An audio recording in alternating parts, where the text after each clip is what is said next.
सब वस्तुओं की प्राप्ति की चाह है, इच्छा है, ये भी मिल जाए, ये भी पालूं, वो भी पालूं। पर धन्य है वो हृदय जिस हृदय में भगवान की प्राप्ति की चाह जगती। अभी अपने आप से पूछ के देखिएगा, कथा के बाद अपने मन से प्रश्न करना कि भगवान को पाने के लिए हमारे हृदय में कितनी बार इच्छा पैदा हुई है। मतलब ऐसी इच्छा कि भगवान इसके बदले सब ले ले, बस तू मिल जाए, अब बस तेरी प्राप्ति हो जाए, चाहे वो क्षणिक ही हो, थोड़ी देर के लिए ही हो, चाहे एक आध मिनट, एक आध सेकंड के लिए भी हो, पर मन में एकदम ऐसा भाव जगे कि अब उनके बिना नहीं रहा जा रहा, अब ठाकुर जी कैसे भी वो मिल जाए। एक क्षण भी अगर ऐसा कभी हमारे जीवन में, कोई महीनों में, हम तो कहे सालों में, कभी एक बार भी ये भाव जगता हो ना कि प्रभु अब कुछ नहीं, बस तू मिल जाए, वो आपके जीवन का सबसे सुंदर समय होता है। ठाकुर जी भी उसी समय का इंतजार कर रहे होते। रोज मंदिर में आकर के मुझसे कहता, भगवान ये मिल जाए, वो दे दो, वो वैसा कर दो। कभी ये मन में आकर के यहाँ मेरे सामने खड़ा होके कहे, भगवान संसार नहीं, हमें आपकी प्राप्ति हो जाए, हमें आपकी चाह है, हमें आपको पाना है। ऐसी मन में चाह जगी। संसार के लिए, संसार के दुखों के लिए बहुतों बार हम रोते रहते हैं। कभी भगवान के लिए रो के देखो, भगवान को पाने के लिए रो के देखो। ये भाव ही हमारे हृदय में जब आएगा भगवान की कृपा से, ये पक्का है। भगवान को पाने की इच्छा भी मन में भगवान की कृपा से ही जगती है, अपने आप नहीं जगेगी। अच्छा, कभी कभी क्या होता है, हम तो अपना ही अनुभव बता रहे हैं, आपका तो आप ही जानो। कभी कभी तो हृदय में एकदम अनुभव होगा कि अब तो बस भगवान ही चाहिए, आँख से अश्रुपात होगा। और कभी कभी कोई बात एकदम भाव की भी चल रही होगी, भाव की बात सुन रहे होंगे, भाव की बात पढ़ रहे होंगे, सूखे बैठे रहेंगे, कुछ मन में आएगा ही नहीं, कुछ मन में भाव जागेगा ही नहीं, बस अच्छी लगेगी, हाँ सही कह रहे हैं, भगवान को पाने की चाह होनी चाहिए, पर मन में कोई उमंग नहीं आती हमारे कि हमें भी वो इच्छा पैदा हो।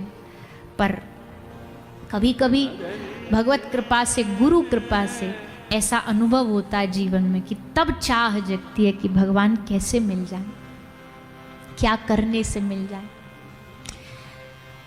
भगवान के भक्त की एक ही चाह होती है जीवन की, हर क्रिया ऐसी करूं जिससे भगवान खुश हो, हर क्रिया ऐसी करूं जिससे, किसी ने कह दिया एकादशी करने से भगवान की भक्ति बढ़ती, चालू हो गए, एकादशी करने लग गए। किसी ने कहा ये नहीं खाना चाहिए, भगवान नाराज होते हैं, प्याज लहसुन त्याग दो, एक क्षण सोचे बिना, और ठाकुर जी को नहीं प्रिय तो ठीक है हम नहीं करें। अब ये अंधविश्वास नहीं है भैया, अंधविश्वास और श्रद्धा में बहुत फर्क होता है। हम भी जानते कि हम किसी को अंधविश्वासी नहीं बनाना चाहते, पर अंधविश्वास और भगवान का प्रेम बड़ा अलग होता है। प्रेमी के लिए जो भगवान को प्रिय नहीं, तत्सुखे सुखे तुम, भगवान को नहीं प्रिय छोड़ देंगे, भगवान को नहीं अच्छा लग रहा नहीं करेंगे, वो प्रेम, इसमें अंधविश्वास नहीं है, प्रेम। गोपियों ने तो अपना सारा जीवन छोड़ दिया, अपना सब सुख छोड़ दिया, अपने सब संबंध छोड़ दिए। हमारे तो वो भी बस की नहीं है, हमारे तो वो भी मन में भाव नहीं है। अभी तो हमें कोई छोटी मोटी चीज़ भी बोल देना, खाने पीने की चीज़ भी बोल दे तो हमें डर लगने लग जाता, अरे भक्ति से बढ़िया तो फिर यही है। पर धन्य है ब्रज की गोपियाँ, ठाकुर जी के लिए अपना सारा जीवन न्यौछावर कर दिया, उनकी इच्छा में अपनी इच्छा मिला ली, उनके सुख में अपना सुख मिला लिया। तो नारद जी ने कहा आपने इतने ग्रंथ लिखे, सब में इच्छा पूर्ति, कामना पूर्ति, ये होना वो होना, ये प्राप्ति का मंत्र, वो प्राप्ति का मंत्र, पर भगवान कैसे मिलेंगे, उनका प्रेम कैसे मिलेगा, ये तो आपने कहीं लिखा ही नहीं, कोई ग्रंथ ही नहीं बनाया। इसलिए आप खुद भी अशांत हो, तो आप खुद अशांत, पढ़ने वाला कैसे शांत होगा। कहने के लिए तो भैया देखो, कहने के लिए तो कोई भी विषय को बोल सकता है, कह सकता है, कहना कोई बड़ी विषय नहीं है। एक महात्मा जी की कथा सुनाते, बोले बहुत गुड़ खाता है, बहुत मीठा खाता है, आप इससे कहो ना, कुछ समझाओ, इससे कुछ बताओ, मीठा छोड़ दे। महात्मा जी ने कहा अभी नहीं, हम फिर दोबारा जब आएंगे तब बताएंगे। 10 दिन बाद फिर महात्मा जी आए, बोले महात्मा जी आप कुछ समझाओ ना, इसको बीमारी बढ़ जाएगी, ये मीठा छोड़ दे, ये गुड़ छोड़ दे। महाराज जी ने कहा हम अगली बार आएंगे तब बताएं। 1 महीना बाद आए, 6 महीना बाद आए, वही सेम बात की हम बताएंगे। एक दिन 6 महीना बाद आए, मैया ने कहा महाराज जी कुछ बताओ ना, इसको बोलो ना। महाराज जी ने कहा बेटा इधर आ, वो इधर आए, बोले उसको पास बुलाए और आकर के बोले बेटा गुड़ छोड़ दे, बस इतना बोले, बेटा गुड़ छोड़ दे। और उसने छोड़ भी दिया। तो मैया ने कहा जब आपको वह एक ही लाइन बोलनी थी गुड़ छोड़ दे, तो वो तो आप 6 महीना पहले भी बोल सकते थे, 6 महीना तक हमारा इंतजार क्यों करवाया इतना। महात्मा जी बोले क्योंकि 6 महीना पहले मैं खुद खाता था, मैं खुद खाता तो कैसे बोल दूँ छोड़ दे। 6 महीना पहले मैंने कोशिश करी, 1 महीना, 2 महीना, 6 महीना, जब मैंने छोड़ दिया, अब आज आकर के मैं कह सकता कि गुड़ छोड़ दे। और देखो, हम महापुरुषों की बात हमारे दिल पे जल्दी क्यों लग जाती है, क्योंकि वो अपना जीवन वैसा जी के बोलते, तो इसलिए वो बात जल्दी हृदय में बैठ जाती।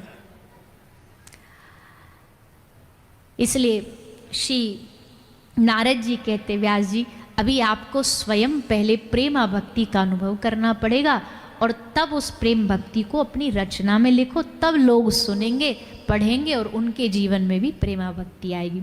नारद जी ने 4 चतुश्लोकी भागवत दी, व्यास जी ने श्रीमद् भागवत ग्रंथ की रचना करके व्यास जी को, शुकदेव जी को सुनाई। शुकदेव जी भगवत स्वरूप का वर्णन सुन करके अपना तपस्या छोड़ करके आ गए। पहले निर्गुण का उपासना करते थे, अब सगुण उपासक बन गए। ऐसे श्री शुकदेव जी महाराज का आगमन हुआ। फिर राजा परीक्षित का प्रागट्य हुआ। राजा परीक्षित इस कथा के श्रोता बने। ऐसा श्रोता जिसको कोई चाह नहीं थी भगवान की प्राप्ति के अलावा, 7 दिन में मृत्यु सामने खड़ी हो और उस समय बैठ करके भगवान के नाम को सुनना, जपना, एक सच्चा भक्ति कर सकता है। और ये भक्ति परीक्षित राजा में बाल्यकाल जन्म से पहले से ही आ गई, क्योंकि गर्भ में इन्होंने भगवत दर्शन किया, भगवान ने इनको दर्शन दिया। कैसे? सूत जी महाराज कथा सुनाते हैं, जब महाभारत का प्रसंग हुआ, महाभारत का इतिहास कहता है कि पांडव और कौरवों में युद्ध होता है, धीरे धीरे करके पांडवों की विजय होती है। पांडवों की विजय के बाद भी कौरवों में दुर्योधन ने अपनी अंतिम सांस तक कोशिश नहीं छोड़ी, कैसे भी हम जीत जाएं और ये पांडव हार जाएं। अंतिम प्रयास, अंतिम कोशिश कैसे की गई? अश्वत्थामा को भेज करके। अश्वत्थामा ने 5 द्रौपदी के बालकों की हत्या कर दी। अश्वत्थामा को दंड दिया गया। दंड देना तो बहुत भारी चाहिए था, पर द्रौपदी की क्षमा ने उसको सबके सामने क्षमादान दे करके माफ कर दिया। क्षमादान दे दी, पर भैया दुष्ट के लिए तो क्षमा भी खतरनाक है। उसको क्षमा किया, पर उसने उस क्षमा का बदला फिर दोबारा प्रहार करके लिया। उत्तरा गर्भवती थी, उनके गर्भ में ब्रह्मास्त्र छोड़ करके आने वाले वंश के इस बालक को भी मारने का प्रयास किया। लेकिन उस समय भगवान श्री कृष्ण जा ही रहे थे हस्तिनापुर छोड़ के द्वारिका, क्योंकि सब लीला जो करनी थी वो हो चुकी थी। जा ही रहे थे कि तभी रथ पर विराजमान द्वारिकाधीश के रथ को रोक करके उत्तरा खड़ी हो गई। पाहि पाहि महायोगिन देव देव जगतपते, नान्यम त्वद भयम पश्य यत् मृत्यु परस्परम। पाहि पाहि महायोगिन, मैं आपकी शरण में आई हूँ। ठाकुर जी बोले हमारे पास काय को आई हो? तुम्हारे इतने सारे रिश्तेदार नातेदार खड़े हैं, इन सब से जाकर के मदद मांगो। उत्तरा हंसती हुई कहती है, प्रभु ये सब नातेदार रिश्तेदार ये अपना भला, खुद का भला खुद नहीं कर सकते, तो मेरा तो क्या ही भला करेंगे। और ये रिश्तेदार नातेदार कैसे, ये तो इस वंश की, हम सब की जो भक्ति की आचार्या हैं देवी द्रौपदी, उनने हमको आते ही से समझा दिया था। जब उत्तरा आई थी नववधू बन करके, तो नववधू को कुछ ना कुछ मुख दिखाई में घर की बड़ी महिलाएं कुछ उपहार देती हैं, तो सब दे रही थी सोना चांदी। द्रौपदी ने कहा सोना चांदी नहीं देंगी तुझको, तुझको जीवन की एक सीख देंगी जो तेरे काम आएगी। क्या सीख है? बोले जीवन में कठिनाइयां बहुत आएंगी और कभी कभी ऐसी परिस्थिति भी आएगी कि जब सब डूबता हुआ नजर आएगा, तो उस समय उत्तरा बेटी मैं तुझे अपने अनुभव से बता रही हूं कि संसार के लोगों के पास जाकर के हाथ न फैलाना, समय बर्बादी के अलावा कुछ नहीं, केवल समय बर्बाद होगा। सीधा जाना गोविंद की शरण में, कृष्ण की शरण में, वो तेरी रक्षा करेंगे। उत्तरा ने कहा आप इतने भरोसे के साथ कैसे बोल सकती हो? द्रौपदी कहती है दूध का जला उसे अनुभव होता है कि जलने में क्या कष्ट होता। मुझसे ज्यादा इसका किसी ने निकट से अनुभव ना किया होगा जैसा अनुभव मैंने किया है, जैसा अनुभव मुझे हुआ। सूरदास जी कहते हैं जैसी लाज रखी द्रौपदी की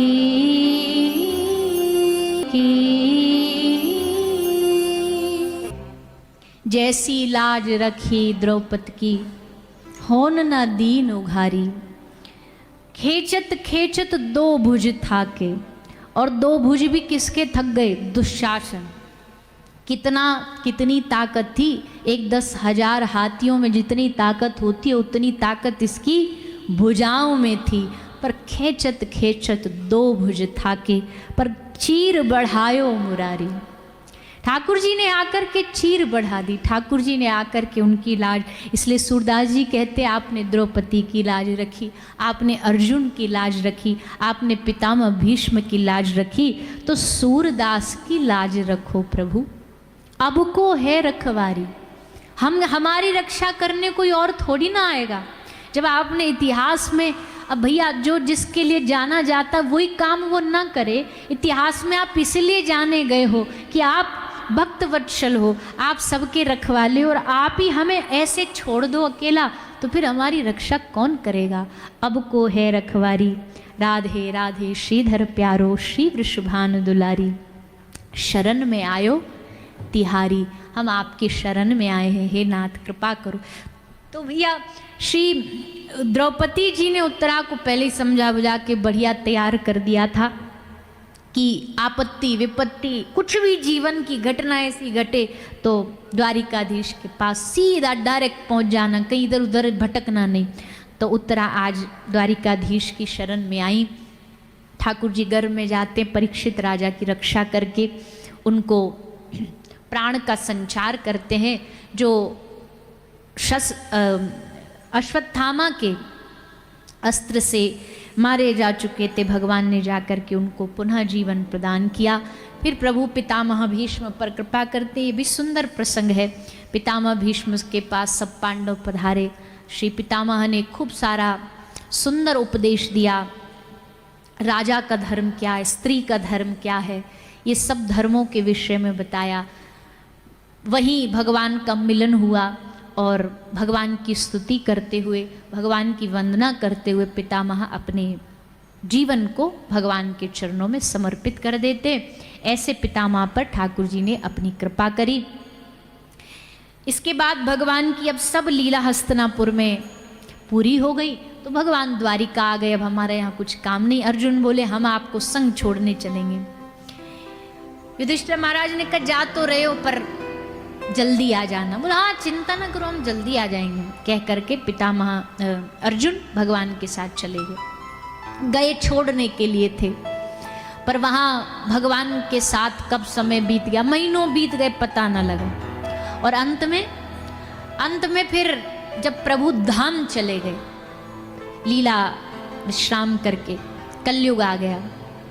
महाराज युधिष्ठिर बड़े चिंतित हो गए, क्या हो रहा है, चारों तरफ अशुभ अशुभ सब चीजें दिखाई दे रही हैं, झूठ में सबकी वृत्ति बढ़ गई है, सत्य कोई बोलना नहीं चाहता।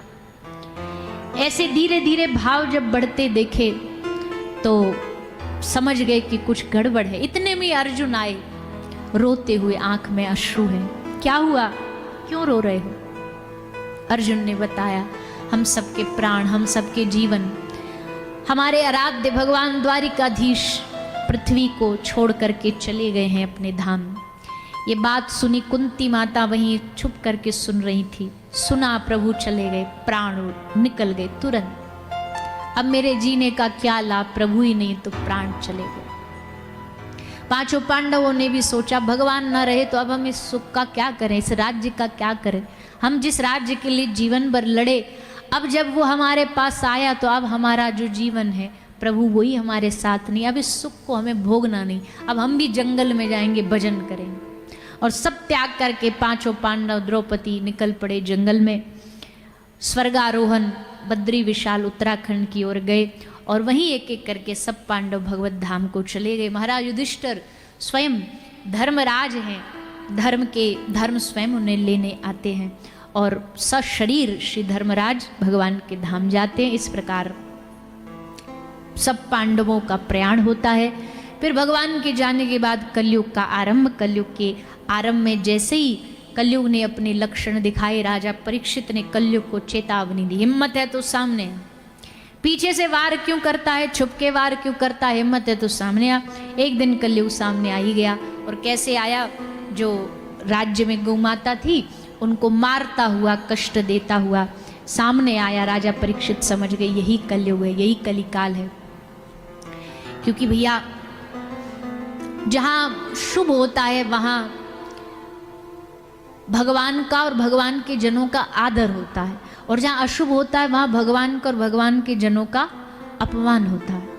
जहां आपको गौ माता की पूजा होती, सेवा होती दिखाई देने, समझो यहाँ पर साक्षात भगवान विराजमान होते। जहां उनकी हत्या हो रही हो, अपमान हो रहा हो, पीड़ा दी जा रही हो, तो एक कलयुग की निशानी है। जब पांडवों को अज्ञातवास भेजा और कहीं पांडव नहीं मिल रहे थे, तो दुर्योधन ने कहा कि उनको ढूंढना है तो एक काम करो, कहाँ मिलेंगे हमें पता है, लेकिन कहाँ मिलेंगे?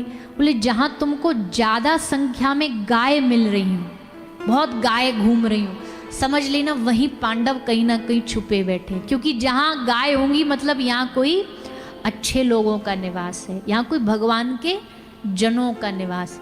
घर में किसी के गाय है, आसपास कोई अपने जीवन में गौ माता रखता है, इसका मतलब है कि उसको भगवान की कृपा है कि उसके जीवन में गौ माता का प्रवेश है। हमें याद है, हमने उसको कई बार उदाहरण कथाओं में दिया, एग्जैक्ट तो हमें पता नहीं, नाम नहीं पता, पर हमने वो पुणे में ही सुना था। पुणे में किसी ने एक कॉलोनी बनाई और उस कॉलोनी को सब बेचने के लिए घर बनाए। तो जो बिल्डर थे उन्होंने उस कॉलोनी की शर्त एक रखी कि इस कॉलोनी में मकान उसी को मिलेगा, शर्त है कि हर जो भी इस कॉलोनी में घर लेगा उसको अपने घर में एक गाय रखनी पड़ेगी। और सिर्फ ऐसा ही नहीं, उसने बना के भी दी जगह, क्योंकि बिल्डर के हाथ में तो वो होता है कि वो कैसा बनाए, आर्किटेक्ट कैसा बनाए उसको। तो उसने यही शर्त रखी कि ये कॉलोनी में एक गाय सबके घर में होनी चाहिए। तो हमें लगता है देखो कितना बढ़िया प्रयास है। ऐसा अगर हर कोई व्यक्ति सोचने लगे। हमारे मित्तल जी भी बिल्डिंग का ही काम करते हैं, हम इनके वहाँ गए थे बम्बई में, चकाचौंध बड़ा बढ़िया अच्छा सब बनाया है। तो ये हम इसलिए भी कह रहे हैं कि हमारी बात आपके जैसे अनेक लोग सुने, हर व्यक्ति सुने। भैया हर व्यक्ति अपने अपने क्षेत्र से गौ सेवा कर सकता है, हर व्यक्ति। आप कंस्ट्रक्शन में हैं बिल्डिंग लाइन में हैं तो आप ऐसे सेवा करो। आप पहले से ही थोड़ी व्यवस्था, क्योंकि कई लोग हमने देखा है घर में गाय रखना चाहते पर व्यवस्था नहीं होती, उस कारण चुप लगा जाते। तो अगर वैसी व्यवस्था उन्हें पहले से थोड़ी दे दी जाए तो हो सकता है उनका मन बन जाए। हर क्षेत्र का व्यक्ति अपने अपने क्षेत्र से जुड़ के गौ माता की सेवा कर सकता है और तभी सेवा होगी। एक अकेले के चीखने चिल्लाने से नहीं हो जाएगी। भैया सब कहते हैं गौ रक्षा गौ रक्षा गौ सेवा, गौ रक्षा पे कितने अभियान चलते हैं, कितनी रैलियां निकलती हैं, कितने लोग अपना समय अपना जीवन देते हैं। उसके बाद परिणाम कितना आता है? परिणाम तभी आता है जब एक एक व्यक्ति व्यक्तिगत इंडिविजुअली जब एक एक व्यक्ति गौ माता से जुड़ेगा, उनसे स्नेह प्रेम करेगा। एक व्यक्ति जुड़ते जुड़ते समाज बनता है और समाज का बदलाव तभी आता है जब हर व्यक्ति उस बदलाव के लिए कोशिश करे। पर हम सोचते हैं हमारे अकेले के बदलने से क्या होगा। वो कहानी सुनाते हैं ना, गांव में मास्टर जी ने कहा कल भंडारा है, सब अपने अपने घर से एक एक गिलास दूध लेके आना। तो सब बच्चे दूध लाने की सोच रहे, एक बैठा सोच रहा अरे इतने लोग दूध ले जाएंगे, हम एक चुपचाप एक गिलास पानी ले जाते हैं, कौन सा किसी को पता लग जाएगा। चुपचाप जाके ड्रम में सब दूध डालेंगे, हम पानी डाल देंगे, कहीं को पता ही नहीं लगेगा। तो ये बड़ा बुद्धि चतुर बना और ले करके एक गिलास पानी आया और चुपचाप डाल करके ड्रम को लगा दिया। बाद में बोले अब ड्रम खोलो, ड्रम खोला तो भरा था, पर किससे? पानी से भरा। क्योंकि सब चतुर सुजाने, सब ने यही सोचा कि सारा गांव दूध लेकर, सब बच्चे दूध लेके आएंगे, हम अकेला पानी ले जाएंगे तो कौन सा कुछ बिगड़ जाएगा। ऐसे करते करते एक कोई गिलास दूध ना लेकर के आए। वही हालत हमारी है। बोले दुनिया तो बदलती नहीं, हमारे अकेले के बदलने से क्या होगा। और वही सोच रख के फिर कोई भी नहीं बदल पाता। तो भैया एक व्यक्ति मिलके घर बनता, घर से समाज बनता, समाज से शहर बनता, शहर से देश बनता, देश से राष्ट्र बनता। राष्ट्र को बदलना है तो देश को बदलना पड़ेगा, देश को बदलना है तो शहर को बदलना पड़ेगा, शहर को बदलना है तो गांव को बदलना पड़ेगा, गांव को बदलना है तो समाज को बदलना पड़ेगा, समाज को बदलना है तो घर को बदलना पड़ेगा, और घर को बदलना है तो अपने आप को बदलना पड़ेगा। अब सीढ़ी यहाँ से चढ़ लो चाहे वहाँ से उतर लो। बात तो यहीं से आती है कि हम सोचते हैं हमारे बदलाव से बहुत कुछ हो सकता है, बहुत कुछ हो सकता है एक एक व्यक्ति। तो भैया खैर इस पे चर्चा और समय रहेगा तो हम करेंगे। हमारे पंडित जी बता रहे हैं यजमान जी के घर पे भी गाय है, बढ़िया है, होना ही चाहिए। हम तो कहते हैं अच्छा, और भगवान ने जिसको आर्थिक और समृद्ध बनाया है ना, तो उस समृद्धि का खूब उपयोग करिए। बढ़िया सा कोई छोटा सा प्लॉट लेके एक स्थान बना लो, एक गाय, दो गाय, 4-5 गाय रख लो। एक हमारे एमपी में एक हमारी कथा कराते हैं, 2 बार उनने कथा कराई है। बालाजी के हनुमान जी के परम भक्त हैं, हनुमान जन्मोत्सव पर ही कराते हैं। तो उनने अपने घर में, उनके घर में गाय हैं। कितनी गाय हैं? शायद 50 या 60 गाय घर में ही उन गायों को रखते हैं। इस वर्ष जब पिछले वर्ष जब हम गए तो उनने नया एक पूरा स्थान बनाया। हमने कहा लोग तो घर में गाय रखते हैं, आपने पूरी गायों में अपना घर रखा हुआ, गौशाला पूरी बना रखी है, उसमें घर है और वहीं रहते हैं। तो चाहने वाला तो भैया बहुत कुछ कर सकता है, बस हृदय में भाव बनाए रखना चाहिए। और आज आवश्यकता भी है, आज सबसे ज़्यादा अगर आवश्यकता है तो गौ माता की रक्षा की है। गौ माता की रक्षा ही धर्म की मूल है, धर्म की रक्षा है। तो राजा परीक्षित ने भी गौ माता की रक्षा के लिए संकल्पित होकर के कलयुग को चेतावनी दी। कलयुग हार गया, इनके चरणों में आकर के अस्त्र डाल दिए। बोले अब आप बताओ हम क्या करें। तो इसको रहने के लिए परीक्षित राजा ने 5 स्थान दिए, पर कलयुग ने मौका देख करके राजा परीक्षित को ही फंसा लिया। राजा परीक्षित के माथे पर एक स्वर्ण मुकुट जरासंध का था, उसी में कलयुग आके बैठा और शमीक ऋषि के गले में राजा ने मृत सर्प को डाला, जिसके कारण राजा परीक्षित को श्राप दे दिया गया।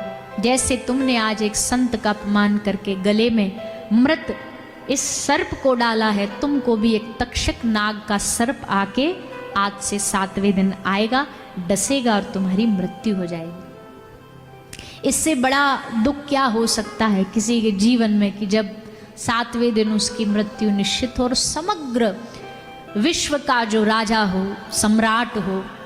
लेकिन परीक्षित राजा ने सुना था इनकी दादी द्रौपदी ने इनको गोद में बिठा के समझाया था कि बेटा, जीवन में कभी भी कोई दिक्कत आए, कष्ट आए, परेशानी आए तो तुम्हारा रक्षक कोई और नहीं बनेगा, भगवान ही तुम्हारा रक्षक बन करके आएगा। किसी भी रूप में आ सकता है, वो गुरु रूप में आ सकता है, किसी व्यक्ति के रूप में आ सकता है, किसी भी रूप में आएगा, पर रक्षा वही करने आएगा।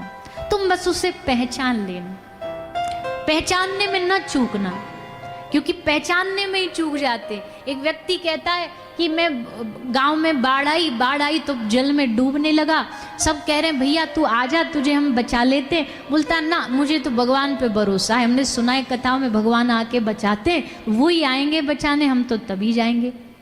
नाव वाला आया, नाव चला के भैया आजा, बैठ जा, मर जाएगा, डूब जाएगा। बोले ना ना, हमने तो सुना संतों से भगवान आते, वो ही बचाते, वो ही बचाएंगे। वो चार्टर्ड चॉपर हेलीकॉप्टर आया, उसने रस्सी डाली, वो भैया आजा, बैठ जा, डूब जाएगा। बोले ना, भगवान ही बचाएंगे। कहते कहते डूब गया। मरणोपरांत भगवान के पास गया, जाते ही लड़ने लगा, उलाहना देने लगा। बोले झूठी है आपकी और आपके भक्तों की सब बातें, कहीं नहीं आते आप बचाने, सब झूठ है। हमने आप पे इतना भरोसा किया, आप आओगे, हमें बचाओगे, आप आए नहीं।